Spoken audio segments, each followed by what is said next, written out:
Ceci n'est ni le bruitage d'un jeu vidéo des années 80, ni le son de l'accouplement de grenouilles venues du bout du monde. Écoutez bien.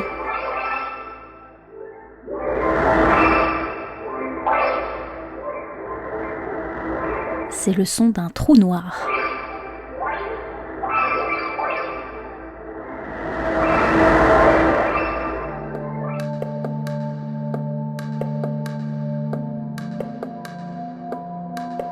Vous écoutez Sons de Science, le podcast qui vous explique les sons derrière la science, un podcast de l'Université de Strasbourg.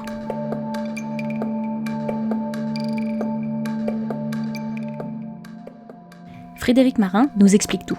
Alors je suis Frédéric Marin, je suis chargé de recherche pour le CNRS à l'Observatoire astronomique de Strasbourg, rattaché à l'Université de Strasbourg. Être astrophysicien, c'est essayer de comprendre comment se sont formés les objets du cosmos, comment ils fonctionnent et comment ils vont évoluer.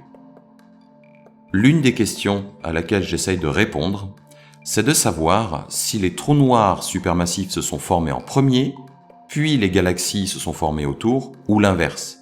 En d'autres termes, c'est comprendre si l'œuf est arrivé avant la poule ou inversement.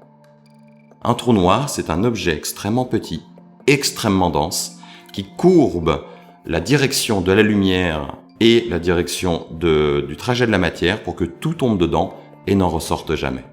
Sagittarius A étoile est le trou noir supermassif qui est au centre de la Voie lactée, notre galaxie. Il n'y en a qu'un. Ce trou noir se trouve à plus de 8000 années-lumière de nous et il a façonné notre galaxie telle que nous la connaissons aujourd'hui. Il est donc extrêmement important de déterminer comment il a évolué au cours du temps, pour comprendre comment notre galaxie a coévolué avec lui. Toutefois, nous, les humains, n'observons les étoiles que depuis très peu de temps, et en particulier avec des satellites. Nous n'avons donc accès qu'à très peu d'informations temporelles, et il faut trouver des moyens intelligents de remonter dans le temps pour observer le passé de ce trou noir supermassif. Dans l'espace, nous ne pouvons pas enregistrer de son. Donc, ce que nous avons fait, c'est que nous avons tout simplement traduit le signal lumineux pour le rendre sonore. Dans le cas qui nous intéresse, nous avons sondé la lumière autour de Sagittarius A étoile, et ce que nous entendons, c'est tout simplement le signal lumineux qui a été converti en signal sonore, et principalement le chant des étoiles, le chant de la matière, et au bout d'un moment, un petit vrombissement un peu plus fort, légèrement plus fort que les autres. Et ça, c'est l'écho d'une activité passée il y a plusieurs centaines d'années du trou noir supermassif. Pour l'observation qui nous intéresse, nous nous sommes focalisés sur la polarisation. La polarisation, c'est simplement la direction de vibration privilégiée du vecteur champ électrique de la lumière. Et en mesurant cette polarisation autour de Sagittarius A étoile, nous avons découvert qu'il y avait un nuage moléculaire qui faisait rebondir la lumière. D'où venait-elle? La polarisation nous le dit. Du trou noir supermassif. Et nous avons pu ainsi mesurer qu'il y a 200 ans, il était beaucoup plus actif qu'aujourd'hui. Près d'1 million de fois plus actif.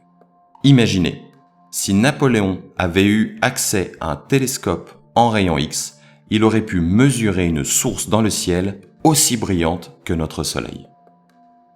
Nous avons pris, ces dernières années, l'habitude de convertir le signal lumineux en signal audio lorsque cela est possible. Cela va nous aider sur 2 axes. Premièrement, cela nous permet en fait de mieux conceptualiser l'espace complexe qui peut se trouver autour d'une source, donc entendre avec un autre sens les sous-densités, les surdensités, essayer de cartographier l'environnement des trous noirs autrement que par la vue. Dans un deuxième axe, cela permet de rendre accessible à un public qui ne voit pas ou pas très bien la lumière, l'immensité et la complexité de l'espace, puisqu'ici, on peut utiliser un autre sens pour faire entendre le cosmos aux personnes.